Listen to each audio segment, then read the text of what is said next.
Surrogacy यानी किराए की कोख का कारोबार करने के मामलों पर अब रोक लगने की उम्मीद बढ़ गई है। 19 दिसंबर को द सरोगेसी रेगुलेशन बिल 2016 पास कर दिया गया है। इस बिल को संसद और राष्ट्रपति की मंजूरी मिलने के बाद किराए की कोख का अवैध कारोबार पर रोक लगेगी। साथ ही दोषियों और इसके लिए जिम्मेदार संस्थानों, स्वास्थ्य कर्मियों को सजा देने का रास्ता भी साफ हो सकेगा।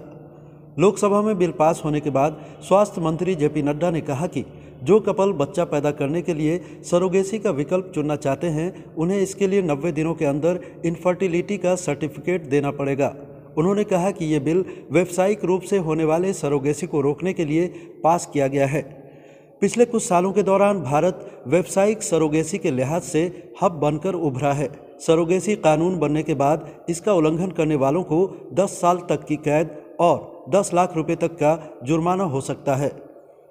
सरोगेसी कानून बनने के बाद व्यावसायिक तौर पर सरोगेसी से बच्चे के जन्म पर पूरी तरह पाबंदी होगी। सरोगेसी के जरिए वही दंपत्ति बच्चे पैदा करवा सकेंगे जो कम से कम 5 साल से शादीशुदा हों। बच्चा चाहने वाले दंपतियों की करीबी रिश्तेदारों को ही सरोगेट मां बनने की अनुमति होगी। अपनी कोख से बच्चे को जन्म देने की पेशकश करने वाली महिला सिर्फ एक बार ही ऐसा कर सकेगी। इस तरीके से बच्चे को चाहने वाली महिला ही बच्चे की मां होगी। सरोगेसी के माध्यम से बच्चा चाहने वाली महिला की उम्र 23 से 50 साल के बीच होनी चाहिए और उसके पति की उम्र 26 से 55 साल के बीच होनी चाहिए। किराए की कोख से जन्मे बच्चे की संपत्ति पर वैसे ही अधिकार होंगे जैसे कि खुद दंपत्ति से जन्मे बच्चे या दत्तक बच्चे को होते हैं। सरोगेसी क्लिनिक को 25 साल तक अपना रिकॉर्ड रखना होगा ताकि किसी तरह के कानूनी विवाद की स्थिति में दस्तावेज उपलब्ध कराए जा सके। आसान भाषा में अगर समझा जाए तो सरोगेसी का मतलब है किसी और की कोख से बच्चे को जन्म देना। अगर कोई पति पत्नी बच्चे को जन्म नहीं दे पा रहे हैं तो किसी अन्य महिला की कोख को किराए पर लेकर उसके जरिए बच्चे को जन्म देना सरोगेसी कही जाती है। जिस महिला की कोख को किराए पर लिया जाता है उसे सरोगेट मदर कहा जाता है। सरोगेसी 2 तरह से होते हैं। पारंपरिक सरोगेसी में सरोगेट मदर के शरीर में आर्टिफिशियल तरीके से होने वाले पिता के शुक्राणु डाले जाते हैं।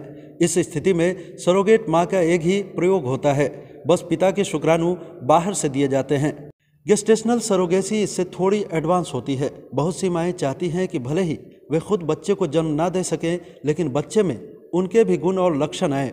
ऐसे में बच्चा चाहने वाले कपल में से पत्नी के शरीर से एग और पति के शरीर से शुक्राणु निकालकर उसे लैब में फर्टिलाइज करवाया जाता है।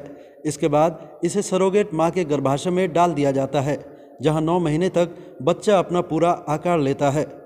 भारत समेत बहुत से देशों में पारंपरिक तरीका ज़्यादा कंट्रोवर्सी में आता है क्योंकि इसमें बच्चे में एक ही पेरेंट के गुण आते हैं। वहीं उसकी सरोगेट माँ के साथ भी उसका रिश्ता कहीं न कहीं बाकी रहता है।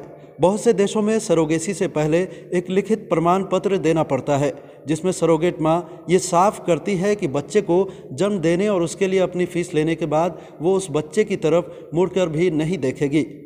सरोगेसी के जरिए बहुत से मशहूर लोगों ने भी बच्चों को जन्म दिया है, जिनमें बॉलीवुड के बादशाह शाहरुख खान भी शामिल हैं। टेस्ट ट्यूब बेबी के साथ ही सरोगेसी भी उन कपल्स के लिए बच्चा पैदा करने का अच्छा विकल्प है जो किसी वजह से प्राकृतिक रूप से बच्चे को जन्म नहीं दे पा रहे हैं।